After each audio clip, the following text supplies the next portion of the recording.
2 সপ্তাহ ধরে কুরবানির বিষয়ে কিছু আলোচনা করে আসতেছিলাম। আজকে আমরা কুরবানি সম্পর্কে কিছু মাসাইল জানবো, যেগুলো আমাদের পশু ক্রয়ের ক্ষেত্রে এবং সামনে থেকে কুরবানি করার আগ পর্যন্ত যত ধরনের সমস্যার সম্মুখীন হবো আমরা, শরীয়তি সমস্যা, সকল সমস্যার সমাধান আমাদেরকে এই মাসআলাগুলো আমাদেরকে দান করবে যদি আমরা এই আজকে আলোচনা ভালো করে শ্রবণ করি। সর্বপ্রথম আজকে আলোচনা করব নিয়ত করা থেকে নিয়ে কুরবানির পশু ক্রয় এবং গোশত বন্টন, চামড়া, এভরিথিং, সকল বিষয়ে গুরুত্বপূর্ণ নির্বাচিত মাসআলাগুলো সম্পর্কে আজকে আমরা আলোচনা করব। কুরবানির ক্ষেত্রে সর্বপ্রথম বিষয় হলো নিয়ত। যার নিয়ত যত সহি, তার কুরবানি আল্লাহ রাব্বুল আলামিনের কাছে তত বেশি কবুল হবে। বুখারী শরীফের সর্বপ্রথম হাদিসটা আমরা অনেকেই জেনে থাকবো। হাদিসটা হচ্ছে ইন্নামাল আমালু বিন্নিয়াত, সকল আমলটা নির্ভর করে বান্দার নিয়তের উপর। যার নিয়ত যতটা সহি, তার কুরবানি এবং আমল ততটা সহি। এটা তো একটা বেসিক বিষয় যে শুধুমাত্র কুরবানির ক্ষেত্রে না, কিন্তু সকল আমলের ক্ষেত্রে নিয়তটা একটা অত্যন্ত গুরুত্বপূর্ণ একটা বিষয়। তারপর নিয়তের সাথে সাথে আমাকে এটা ঠিক করতে হবে যে আমার কুরবানিটা, আমলটা, এটা একমাত্র আল্লাহর জন্যই, দুনিয়ার কাউকে দেখানোর উদ্দেশ্যে বা কারোর জন্য এই কুরবানিটা না। এই যে বিষয়টা, এই কনসেপ্টটা আমাকে মাথায় নিয়ে আসতে হবে। তাহলেই আমার নিয়ত সহি হয়ে গেল। ইখলাস ফিল্লাহ, ইখলাসুল আমালি লিল্লাহ, এটা আমার হাসিল হয়ে যাবে। এই ক্ষেত্রে আমলের মধ্যে ইখলাসের সম্পর্কে গত 2 সপ্তাহ আগে আলোচনা করেছিলাম। আল্লাহ রাব্বুল আলামিন সূরা বাইয়িনার একটা আয়াতে বলতেছে, ওমা উমিরু ইল্লা লিয়াবুদুল্লাহা মুখলিসিনা লাহুদ্দীন, যে আল্লাহ কেবল আদেশ করা হয়েছে আল্লাহর পক্ষ থেকে যে যেন তার দ্বীনের প্রতি ইখলাস অবলম্বন করে, অর্থাৎ আল্লাহর জন্যই আমল করতেছি আর কারোর জন্য না, এই বিশ্বাস, এই কথা অন্তরের মধ্যে নিয়ে আসা, এটাকে বলা হয় ইখলাস। অন্যান্য আমলের ক্ষেত্রে যেমন এটা জরুরি, কুরবানির ক্ষেত্রে এটা তার থেকে বেশি জরুরি। কারণ অন্যান্য আমলের সাথে কুরবানির কিছুটা পার্থক্য আছে। অন্য আমলের ক্ষেত্রে আপনার নিয়ত যদি সহি নাও হয়, যদি লোক দেখানোর উদ্দেশ্যে আপনার ইবাদতটা হয়েও যায়, তখন আল্লাহ রাব্বুল আলামিন চাইলে আপনার ইবাদতটা কবুল করতেও পারে, নাও করতে পারে। গ্যারান্টি থাকবে না, কোনো গ্যারান্টি নাই। চাইলে আল্লাহ কবুল করবেন, চাইলে নাও করতে পারেন। কিন্তু কুরবানির যে বিষয়টা, আর এই আমলের ক্ষেত্রে আল্লাহ কবুল করবেন অথবা না করবেন, কিন্তু ক্ষতিগ্রস্ত হবে শুধুমাত্র আপনার আমলটাই। অন্যান্য আমলের ক্ষেত্রে নিয়তের মধ্যে সমস্যা হলে আল্লাহ কবুল করেন বা নাই করেন, ক্ষতিগ্রস্ত হবে আপনার নিজের একার আমল। কুরবানির মধ্যে এটা ভিন্ন।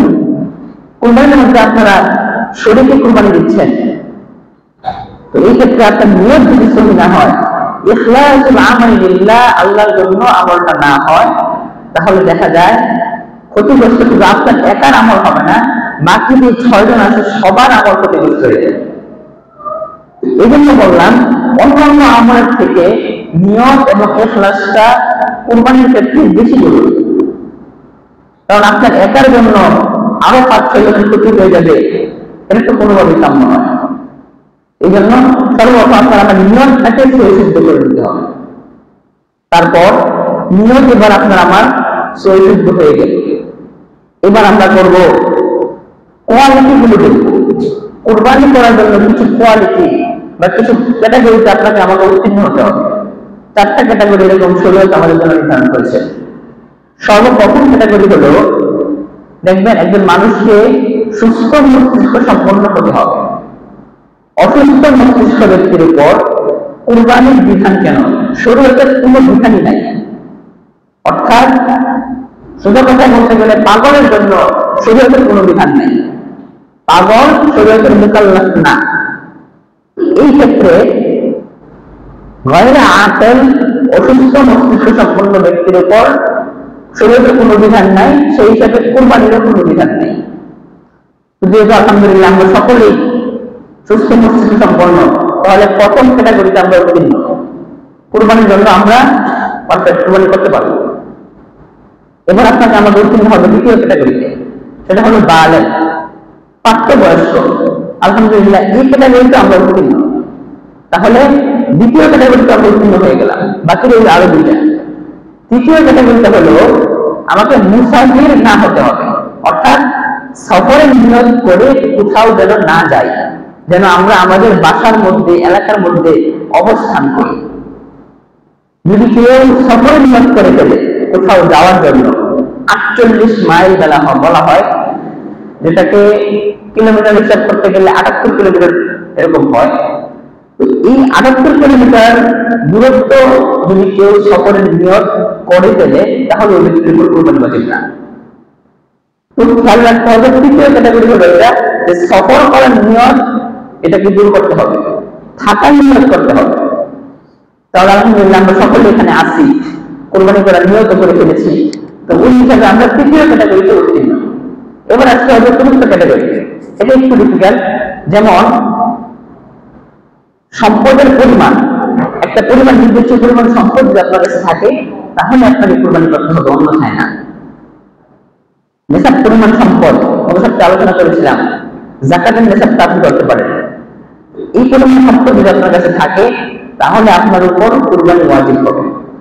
এই ক্ষেত্রে যদি আপনার উপর কোনো মানুষের লোন থাকে, ঋণ থাকে, আপনি কারোর কাছ থেকে ঋণ নিয়েছেন, এখন ওই ঋণের টাকা আপনি পরিশোধ করতে পারতেছেন না, ঋণের টাকা পরিশোধ করার টাকা নাই, কিন্তু আপনি ধার করে কুরবানি করতেছেন, এই ক্ষেত্রে কুরবানি তো ভিন্ন ভিন্ন কিছু মাসালা আছে। যেমন ঋণ ইসলামী শরীয়তে দুই প্রকার নির্ধারণ করা হয়। প্রথম প্রকার ঋণের নাম হলো আদ-দাইনুল মুআজ্জাল, এটাকে আইন দিয়ে বলা হয় মুআজ্জাল। আর দ্বিতীয় প্রকার ঋণের নাম হলো আদ-দাইনুল মুআজ্জাল, হামজা দিয়ে। তো প্রথম প্রকার যেটা আদ-দাইনুল মুআজ্জাল, এই ঋণটা হলো মুআজ্জাল হলো তাড়াতাড়ি। আপনি একজনের কাছ থেকে ঋণ নিলেন, তো সে আপনাকে বললো যে ভাই, আপনি বলে দিলেন যে ভাই টাকা দেন, 1 লক্ষ টাকা আমাকে হাওলাত দেন, আমি হয়তো এই 1 মাস বা কিছুদিন পরে আপনাকে দিয়ে দিই। আপনি সময় নির্দিষ্ট করেন নাই। এই ক্ষেত্রে আপনার কোনো কারোর সাথে চুক্তি নাই। যেমন ব্যাংকে যে লোন নিলে আপনার একটা চুক্তি থাকে যে আপনি এত বছরের লোনটা শোধ করবেন, বা আপনি কারোর কাছ থেকে টাকা আনলেন, আপনি বললেন যে আমি আপনাকে কিছু কিছু করে টাকা দিয়ে দিব এত মাসের ভিতরে। বা বর্তমান প্রচলিত আছে আমাদের মধ্যে ইলেকট্রিক জিনিস নিতে গেলে বিভিন্ন সময় কিস্তি দেওয়া লাগে, ওই কিস্তিটা আপনার একটা সীমাবদ্ধতা আছে, যেটা দ্বিতীয় ক্যাটাগরি, যেটাকে বলা হয় আদ-দাইনুল মুআজ্জাল, হামজা দিয়ে। এটা বিপরীত যেটা আছে, যে কোনো নির্দিষ্ট সময়সীমা নির্ধারণ নাই। যেমন আপনি দোকান থেকে বাকি আনতেছেন, এই ক্ষেত্রে কিন্তু দোকানে আপনার বলা নাই যে ভাই আমি 2-3 মাস 4 মাসের ভিতরে টাকা দিব আপনাকে। আপনি আনতেছেন, টাকা আসতেছে, আপনি দোকানদারকে দিচ্ছেন। এটা ঋণের প্রথম ক্যাটাগরি, আদ-দাইনুল মুআজ্জাল। এই যে ক্যাটাগরি ঋণটা, এই ঋণটা আপনাকে কোরবানি দেওয়ার আগে পরিশোধ করতে হবে, কারণ এই ঋণটা বান্দার হক আপনার উপর আছে। এই ঋণটা আপনি তাকে দেওয়ার পর যদি আপনার কাছে টাকা অবশিষ্ট না থাকে তাহলে আপনার উপর কুরবানি ওয়াজিব না। এই ক্ষেত্রে আপনি ঋণ পরিশোধ না করে যদি আগে আপনি কুরবানি করে ফেলেন তাহলে আপনার কুরবানি দেওয়া যাবে না।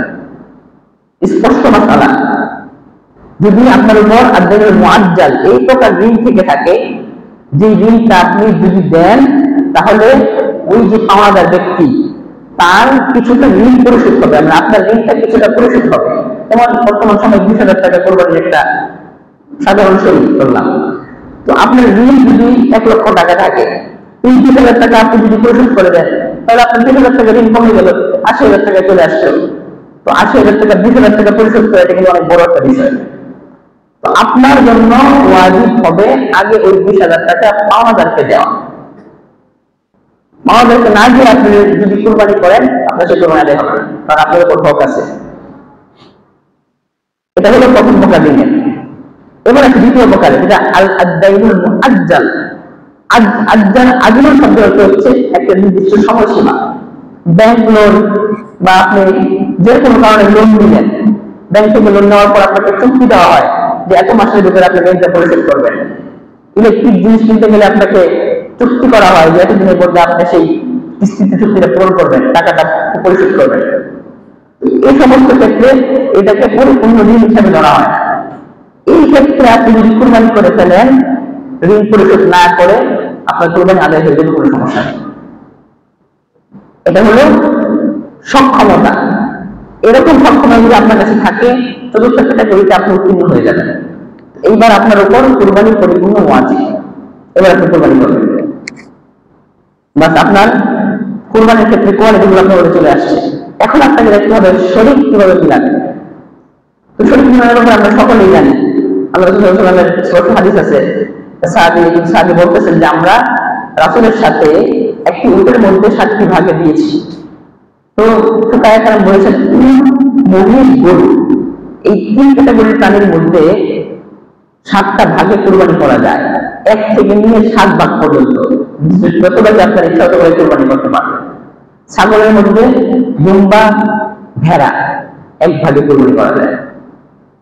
এই ক্ষেত্রে শরীক কুরবানির ক্ষেত্রে সবথেকে গুরুত্বপূর্ণ বিষয় নিয়ত। কিন্তু আপনার আমার আগে সহি হয়ে গেছে, নিয়তের কথা বলেছি। এবার আপনাকে আমাকে দেখতে হবে যে 7টা শরীক আপনি মিলাবেন, 7 জনের প্রত্যেকটা টাকা একটা টাকা যেন আপনার হালাল হয়। যদি 2 লক্ষ 3 লক্ষ টাকা দিয়ে আপনি গরু কিনলেন, 2 লক্ষ টাকার মধ্যে যদি একজনের একটা টাকা যদি হারাম থাকে, 7 জনের কারো কুরবানি করতে হবে। এত কঠিন মাসালা এগুলো। এই ক্ষেত্রে আপনাকে নির্বাচন করতে হবে, পরিপূর্ণ ধারণা নিতে হবে যে শরীর যাকে দিচ্ছেন তার টাকাগুলো আসলে হালাল কিনা। যদি হালাল হয় তাহলে আপনি শরীক মিলাবেন, অন্যথায় শরীক মিলাবেন না। কারণ যেটা আল্লাহর জন্য করতেছেন ওটার মধ্যে অপবিত্র কোন জিনিসের থাকা, উপস্থিত থাকা, এটা কোনোভাবেই কাম্য নয়।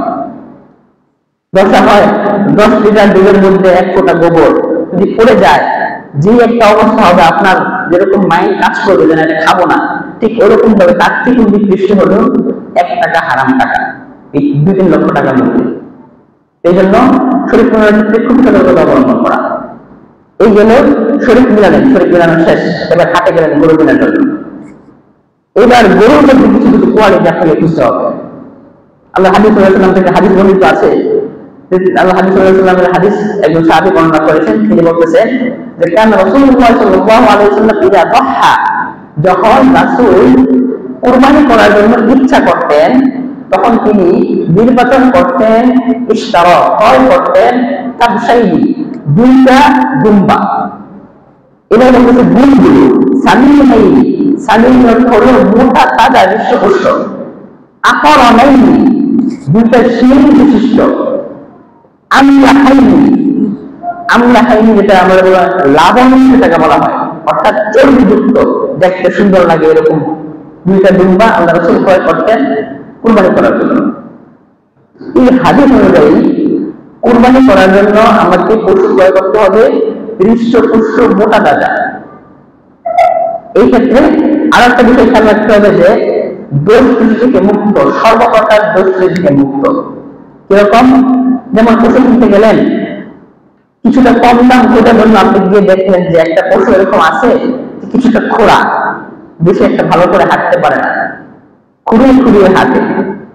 এই ক্ষেত্রে আপনি এই পশুটাকে কিনতে গেলেন যে কিছুটা কম দামে পাওয়া যাচ্ছে, এটা দ্বারা কুরবানি হবে না। কারণ আল্লাহ রাসূল আরেকটা হাদিস আছে, হাদিসের মধ্যে তিনি বলতেছেন যে 4টা দোষ এরকম উল্লেখ করেছে, যে দোষগুলো যদি স্পষ্টভাবে গরুর মধ্যে বা পশুর মধ্যে পাওয়া যায় তাহলে ওগুলো কুরবানি হবে না। প্রথম, লা ইউহা বিল আরজা বাইয়ুন যানউহা, খোঁড়া পশু দিয়ে কুরবানি হবে না। যেই পশুর খোঁড়ামি মানে খুঁড়িয়ে খুঁড়িয়ে যে হাঁটতেছে এটা স্পষ্ট, বাইয়ুন যানউহা, স্পষ্ট দূর থেকে দেখে বোঝা যায় যে এটা খোঁড়া, তাহলে ওই পশু দিয়ে কুরবানি আদায় হবে না।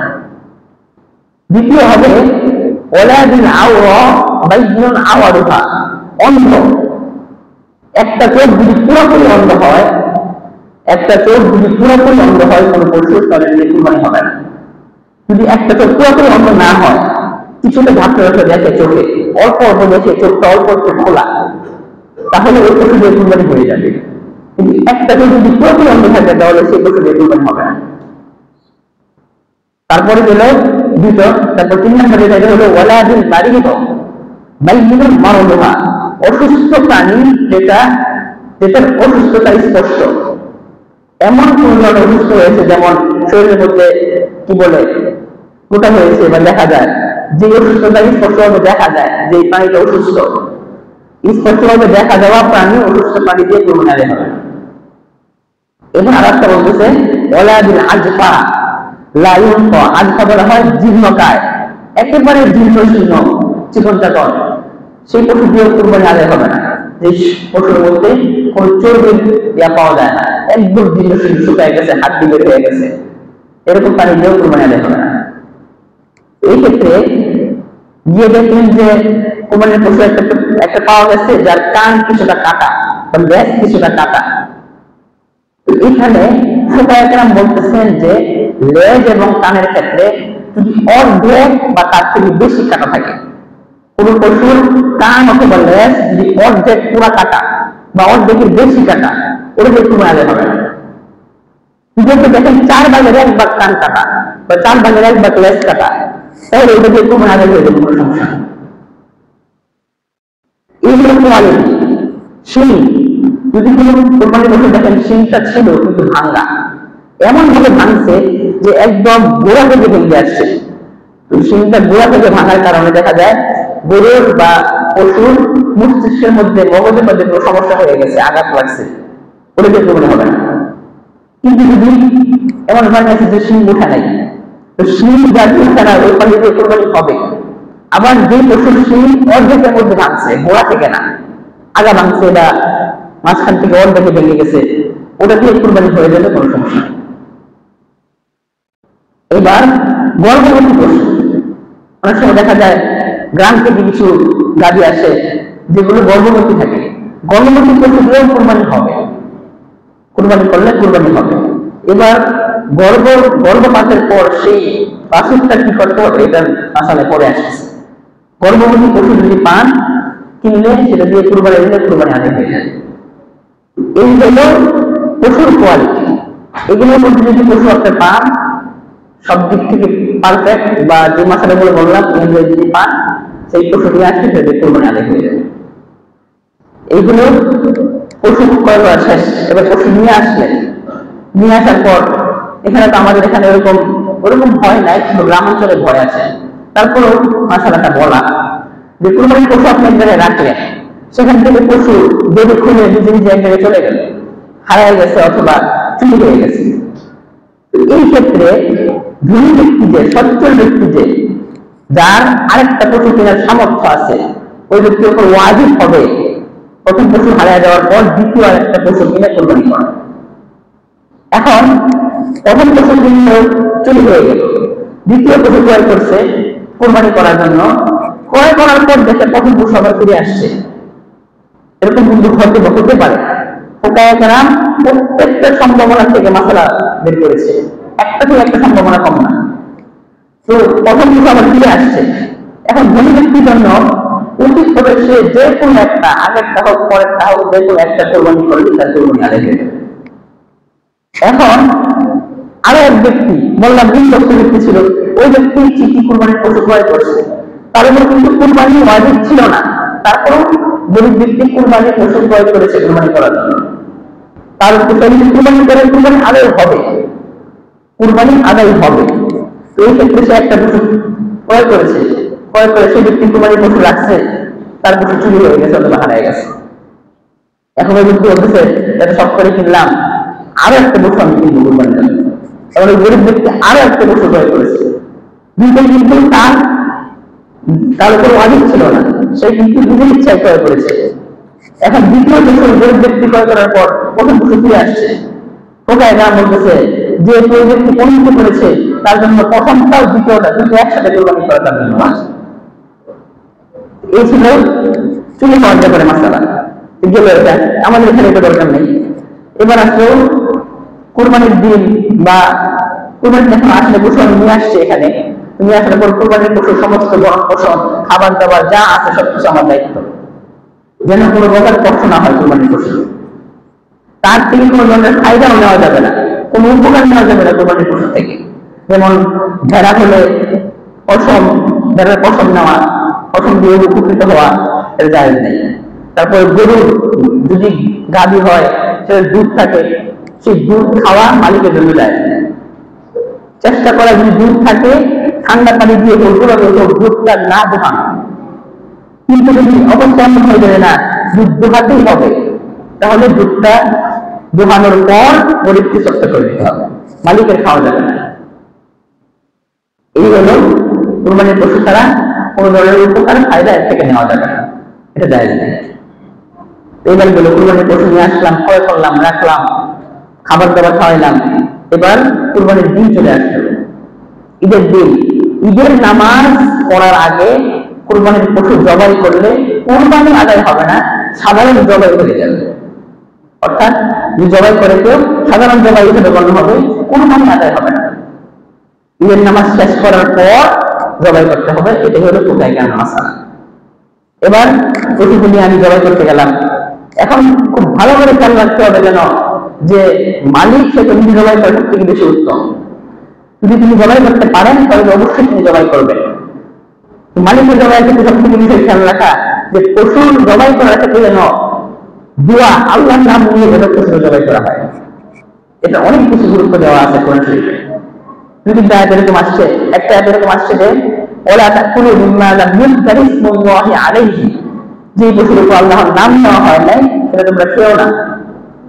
আর একটা জায়গায় আসছে যে ফাকুলু মিম্মা যুকিরা ইসমুল্লাহি আলাইহি ইন কুনতুম বিআয়াতিহি মুমিনিন, যদি তোমরা আল্লাহর আয়াত সমূহের প্রতি, কোরআনের প্রতি ঈমান নিয়ে থাকো তাহলে তোমরা আল্লাহর নাম নিয়ে জবাই করা পশু থেকে ভক্ষণ করো।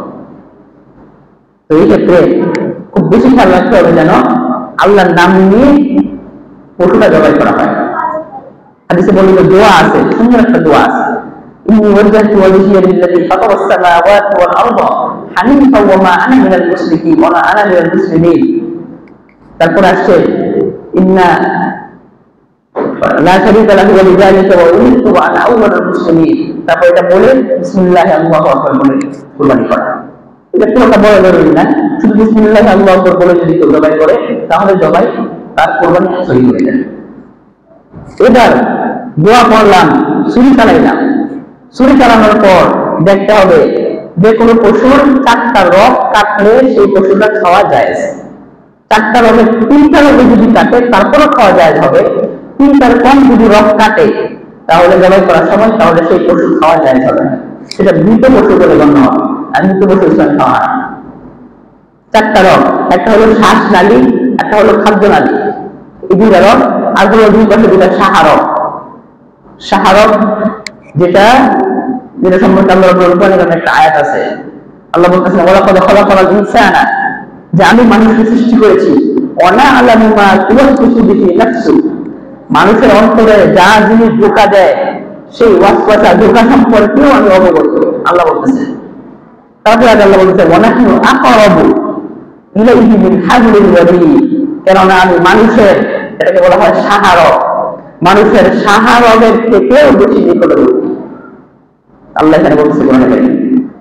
তো পশুর 2টা রক্ত গেল, শ্বাসনালী, খাদ্যনালী, 2টা সাহারক, 2টা সাহারক, এই 2টা কাটতে হবে, মোট 4টা রক। যদি সাহারক একটাও কাটে তারপরেও কুরবানি পশু খাওয়া জায়েজ হয়ে যাবে, সমস্যা নেই। এবার জবাই হয়ে গেল, জবাই হওয়ার পর এখানে শরীকের বিষয়গুলো আসতেছে, যে শরীকের ক্ষেত্রে জবাই করার সময় নাম, যে কয়জন শরীকে নামগুলো উচ্চারণ করা, এই সমস্ত কিছু প্রয়োজন নেই। কারণ শুরুতে আমরা হাদিস জেনেছি যে ইন্নামাল আমালু বিনিয়াত, নিয়তের উপর সবকিছু সীমাবদ্ধ, আপনাকে আর আলাদা করে নাম উচ্চারণ করতে হবে না। এবার পশু জবাই হয়ে গেল, এবার একটা চামড়ার বিধান। কুরবানির পশুর চামড়া আপনি ইচ্ছা করে নিজে ব্যবহার করবেন, দাবাঘাত করে, এটাকে আরবিতে বলা হয় দাবাঘাত, চামড়াকে শোধন করে এটার মধ্যে নামাজ পড়া, জায়নামাজ বানানো, যে কোনো উপকার এর থেকে নেওয়া যায়। কিন্তু এটা একটা লম্বা প্রসেস, কষ্টকর একটা কাজ। একটা চামড়ার জন্য আপনি তো কষ্ট করবেন, এটা কোনো প্রয়োজন নেই। কিন্তু কুরবানির পশুর চামড়া যদি আপনি বিক্রি করেন, আপনি নিজে যদি ব্যবহার না করেন তাহলে বিক্রি করতে হলে বিক্রি করা, বিক্রি করলে ওই টাকা আপনি নিজে ব্যবহার করতে পারবেন, পুরো টাকাটা আপনাকে সত্য করতে হবে। তো এই ক্ষেত্রে গরিব মিসকিনকে অবশ্যই দেওয়া যাবে, অবশ্যই দিবেন। গরিব মিসকিনকে দেওয়া, সাধারণ গরিব মিসকিন যারা নামাজ পড়ে না বা এরকম রাস্তাঘাটে পাওয়া যায়, এরকম মিসকিনকে দেওয়ার থেকে যারা কোরআন কারীম তেলাওয়াত করে সবসময়, হাদিস শরীফ সবসময় পাঠ করে, তালিবুল ইলম দ্বীন শিক্ষা করতেছে, ওই সমস্ত তালিবুল ইলমকে দেওয়া হাজার গুণ বেশি উত্তম। কারণ কিয়ামতের ময়দানে ওদের সাথে হাদিস বলেছিলাম, তো ওয়াইন্নাহু লা ইয়াতি ইয়াউমাল কিয়ামাতি বিকুরুনিহা ওয়া আশআরিহা ওয়া আযলাফিহা, যে এই কুরবানির পশুগুলো আপনারা জবাই করতেছেন, কিয়ামতের ময়দানে এগুলো খুর সহ, পশম সহ, এগুলো শিং সহ, এগুলো কিয়ামতের ময়দানে উপস্থিত হবে সাক্ষী দেওয়ার জন্য যে বান্দা আমাকে কুরবানি করেছে আপনার জন্য, আল্লাহর জন্য। এটা হলো আপনার প্রথম মেলাতের জরিয়া কিয়ামতের ময়দানে। এখন এই চামড়া দিয়ে আপনি কিয়ামতের ময়দানে দ্বিতীয় মেলাতের জরিয়া আপনি বের করতে পারেন। কিভাবে? এই চামড়ার টাকাটা 1000 টাকা, যাই হোক 1200-1300 টাকা, এই টাকা যদি আপনি মাদ্রাসায় দেন, এটি যারা কোরআন শিক্ষা করছে তাদেরকে দেন, তারা এই টাকা দিয়ে 1 মাস 2 মাস খেয়ে পড়ে যদি কোরআনের হাফেজ হয় বা আলেম হয়, তারা যে খেদমত গুলো করবে, এই খেদমতের একটা অংশ আপনি দুনিয়াতেও পাবেন, কবরে গিয়েও সবচেয়ে দায়ী হিসেবে পাবেন। আর আমরা জানি যে কিয়ামতের ময়দানে সুপারিশ করার যে একটা সুপ্রিম পাওয়ার, এটা পাবে হাফেজ, আলেম সহ আরো কিছু লোক। তো আপনার টাকায় খেয়ে একজন হাফেজ হইল, আলেম হইল, তো প্রথম আপনার মেলাতের জরিয়া কুরবানির পশুটা, দ্বিতীয় আপনার মেলাতের জরিয়া হবে ওই হাফেজ এবং আলেম, যার আপনার কুরবানির পশুর টাকা ওই হাফেজ আলেম খেয়ে যে হাফেজ আলেম হয়েছে, সে আল্লাহর কাছে আপনার পক্ষে সুপারিশ করবে যে আল্লাহ এই বান্দাকে তুমি ছেড়ে দাও। এইগুলো দ্বিতীয় জরিয়া। এবং আমরা চেষ্টা করব যে সঠিক হাতে, সম্পূর্ণ আপনাদের ইচ্ছা, আপনারা যা চান তাই করতে পারেন, চেষ্টা করবেন সঠিক হাতে কুরবানির পশুর চামড়াটা পৌঁছে দেওয়া। চামড়ার বিধান, এবার হচ্ছে গোশতের বিধান। কুরবানির গোশতের বিধান সংক্ষেপে বলে দিচ্ছি। অনেকে আল্লাহ রাব্বুল আলামিন বলতেছেন, দুইটা এরকম পাওয়া যায় যে ফাকুলু মিনহা ওয়া আত'ইমুল বাইসাল ফাকির, অর্থাৎ যে সমস্ত ফকিররা আছে, প্রথমে বলছে ফাকুলু মিনহা, তোমরা দিতে রাখাও। এরপর বলতেছে যে গরিব যারা আছে, যারা মানুষের কাছে হাত পাতে না, হাত পেতে মানুষের কাছে চায় না, ওই সমস্ত গরিবকে খাওয়াও। আরো একটা আয়াত আছে, ওয়াকুলু মিনহা ওয়া আত'ইমুল কানিয়া ওয়াল মুআতাক, যারা হাত পেতে চায় এবং যারা চায় না, উভয়কেই খাওয়াও। এখানে মুহাদ্দিসিন এখানে একটা ব্যাখ্যা করছেন যে কুরবানির পশু সবথেকে উত্তম বর্ণনা হলো 3টা বর্ণনা করা। একবার নিজে খাবেন, আরেকবার আত্মীয় স্বজন পরিবার বর্গ খাওয়াবেন, আরেকবার গরিব মিসকিন হলে দান করে দিবেন, সবথেকে উত্তম পদ্ধতি।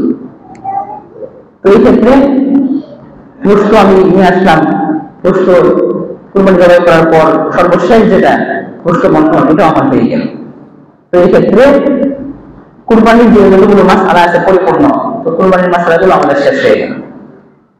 এইবার আসি, আল্লাহ রাব্বুল আলামিন আমাদের সকলকে এই মাসআলাগুলো বললাম যেন এইগুলো সম্পর্কে নির্বাচিত মাসআলা, এর বাইরে যদি কোনো জায়গায় কোনো সমস্যা হয় তাহলে অবশ্যই উলামা ইকরামের কাছে গিয়ে এর সমাধান দিই। আশা করব আল্লাহ রাব্বুল আলামিন সকলের কুরবানিগুলোকে কবুল করেন। এবার আসি আমরা জিহাদ বলছিলাম সবথেকে গুরুত্বপূর্ণ আমলের, রমজানের পর সবথেকে দ্বিতীয় বৃহত্তম গুরুত্বপূর্ণ আমলের মৌসুম। এই ক্ষেত্রে আপনাকে আমাকে লক্ষ্য রাখতে হবে, কুরবানি যেরকম ওয়াজিব আমল জিহাদ মাসে, ঠিক আরো একটা ওয়াজিব আমল আছে। সেই ওয়াজিব আমলের নাম হলো আত-তাকবীর ওয়াত তাশরীক। জিহাদ মাসে আমলের মধ্যে আল্লাহ রাসূল বলতেছে ফাআতিরু ফিহিন্না মিনাত তাকবীর ওয়াত তাহলিল ওয়াত তাহলিল, বলছিলাম তোমরা বেশি বেশি তাকবীর দাও, আল্লাহু আকবার বলো, তাহলিল লা ইলাহা ইল্লাল্লাহ বলো, তাহলিল আলহামদুলিল্লাহ বলো। এখন এই 3টার সমন্বয় করেছেন আব্দুল্লাহ ইবনে মাসউদ রাদিয়াল্লাহু তাআলা। তিনি বলতেছেন যে এই 3টা তাকবীর, তাহলিল, তাহলিল, এই 3টার সমন্বয় একটা তাকবীর আছে, এটা হলো যেটা আমরা তাকবীর তাশরীক দিই, আল্লাহু আকবার, আল্লাহু আকবার, লা ইলাহা ইল্লাল্লাহ, আল্লাহু আকবার, আল্লাহু আকবার, ওয়ালিল্লাহিল হামদ। এটা সব সময় পড়া, এটা তো আর আপনার ইচ্ছা, ঐচ্ছিক পড়তে পারেন, নাও পড়তে পারেন, কিন্তু ওয়াজিব এই তাকবীরটা পড়া, একটা সময় এটা পড়া ওয়াজিব। হাদিস আসছে যে হাদিস হলো এরকম যে কানা আল্লাহ তাআলা ইউকাব্বিরু, উমর ইবনে খাত্তাব রাদিয়াল্লাহু আনহু হাদিসে বর্ণিত, কানা ইউকাব্বিরু দুবুরা সালাতিল গাদাত মিন ইয়াউমি আরাফা, ইয়াউমি আরাফার ফজর থেকে নিয়ে ইলা আসরি আখির আইয়ামিত তাশরিক, অর্থাৎ 13 তারিখ পর্যন্ত, 13 তারিখ আসর পর্যন্ত এই তাকবীরটা প্রত্যেক ফরজ নামাজের পর একবার পড়া, এটা হলো ওয়াজিব। অর্থাৎ আজকে দিন হলো 7 তারিখ, 9 তারিখ, 9 দিন বলতে গেলে রবিবার পরে, রবিবার ফজর থেকে নিয়ে বৃহস্পতিবার আসর পর্যন্ত মোট 3 ওয়াক্ত নামাজ হয়। 3 ওয়াক্ত ফরজ নামাজের পর আল্লাহু আকবার, আল্লাহু আকবার, লা ইলাহা ইল্লাল্লাহ, আল্লাহু আকবার, আল্লাহু আকবার, ওয়ালিল্লাহিল হামদ, এই তাকবীরটা প্রত্যেক ফরজ নামাজের পর পুরুষরা এবং মহিলারা অন্তত একবার পড়া, এটা হলো ওয়াজিব। সবাইকেই করতে হবে, পুরুষরা উচ্চ আওয়াজে করবে আর নারীরা নিচু আওয়াজে করবে, পড়তে হবে সবাইকে। এটা হলো একটা ওয়াজিব বিধান। কুরবানি যেরকম ওয়াজিব, এই তাকবীর তাশরিকটা এই সময়ে পাঠ করা, এটা একটা ওয়াজিব বিধান।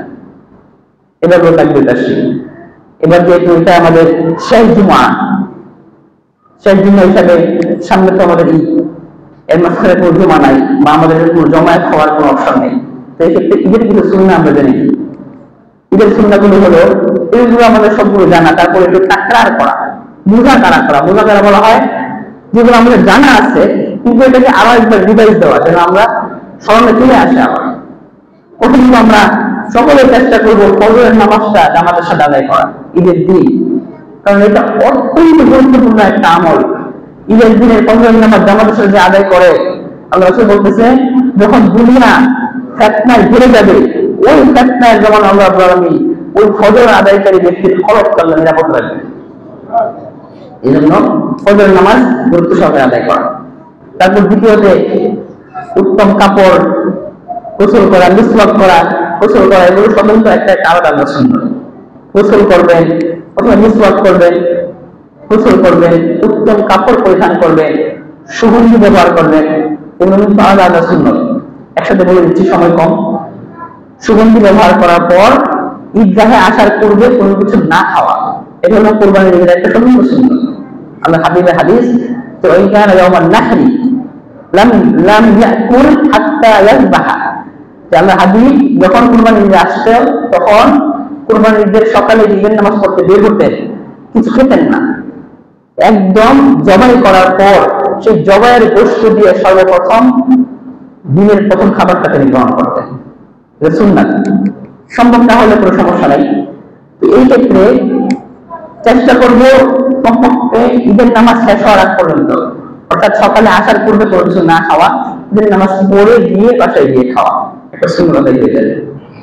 মুসলিমের সময় রাস্তার এক পাশ দিয়ে আসা, অন্য পাশ দিয়ে যাওয়া, যদি পথ একটাই থাকে তাহলে এক পাশ দিয়ে যাওয়া, আরেক পাশ দিয়ে আসা। তারপর আসার সময় এই যে তাকবীরটা, আল্লাহু আকবার, আল্লাহু আকবার, লা ইলাহা ইল্লাল্লাহ, আল্লাহু আকবার, আল্লাহু আকবার, ওয়ালিল্লাহিল হামদ, এই তাকবীরটা বলতে বলতে ঈদগাহে আসা এবং ফিরে যাওয়া। আর মুসলমান ভাইদের সাথে দেখা হলে রাস্তার মধ্যে শুভেচ্ছা বিনিময় করা। বাংলাতে আপনি বলতে পারেন, কোনো সমস্যা নাই, ঈদ মোবারক বলতে পারেন, তবে সাহাবায়ে কেরাম থেকে একটা সুন্দর দোয়া এখানে বর্ণিত পাওয়া যায়। যদি আমাদের সাহাবায়ে কেরাম থেকে বর্ণিত দোয়া থাকে, তাহলে আমরা বাংলা কেন বলতে যাবো? এই দোয়াটা বলবো, তাকাব্বালাল্লাহু মিন্না ওয়া মিনকুম, অর্থ হচ্ছে যতগুলো আমল আমরা করেছি, ও হৃদয়ের পর আমরা ওটা কেন বলি, রমজান মাসের সমস্ত আমলগুলো আল্লাহ আমাদের থেকে এবং তোমার থেকে কবুল করে দিন। কুরবানি ঈদে বলে কেন, এই জিহাদ মাসের 10 দিন গুরুত্বপূর্ণ আমলগুলো করেছি, এই আমলের জন্য আমরা শুভেচ্ছা বিনিময় করবো দেখা হলে একজনের সাথে, তাকাব্বালাল্লাহু মিন্না ওয়া মিনকুম, অর্থাৎ জিহাদ মাসের 10 দিন আমলগুলো আল্লাহ রাব্বুল আলামিন আমার থেকেও কবুল করুন, তোমার থেকেও কবুল করুন। সেরকম ভাবে শুভেচ্ছা বিনিময় করা। এইভাবে আল্লাহ রাব্বুল আলামিন আমাদের সকলকে এই ঈদের বিষয়গুলো, তারপর আরো একটা শেষ বিষয়, সর্বশেষ বিষয়, ঈদ হবে আল্লাহর জন্য এবং ত্যাগ করার একটা দিক, নিজেকে কুরবানি করা, পশু কুরবানির সাথে সাথে নিজের ভিতরে সমস্ত বিষয়কে কুরবানি করা, সমস্ত খারাপ দোষগুলোকে কুরবানি করা। তো এই ক্ষেত্রে কাফের মুশরিকদের সাথে তো সামঞ্জস্য রাখবেই না, তাদের সাথে সংশ্লিষ্ট ধরনের বিভিন্ন প্রোডাক্ট আছে, তোমার কোকা কোম্পানির বিভিন্ন প্রোডাক্ট আছে, কোকা কোলা। তো এবারে ঈদে যেন আপনার আমার ঈদ হয় সবকিছু থেকে মুক্ত, ঈদের সমস্ত পণ্য থেকে মুক্ত যেন ঈদ আমাদের হয়, এইটার সাথে আমরা সকলেই করি, বিশেষভাবে আমরা খেয়াল রাখি। আল্লাহ পাক রব্বুল আলামিন আমাদের সকলকে সমস্ত কথার উপর পরিপূর্ণ আমল করার তৌফিক দান করুন।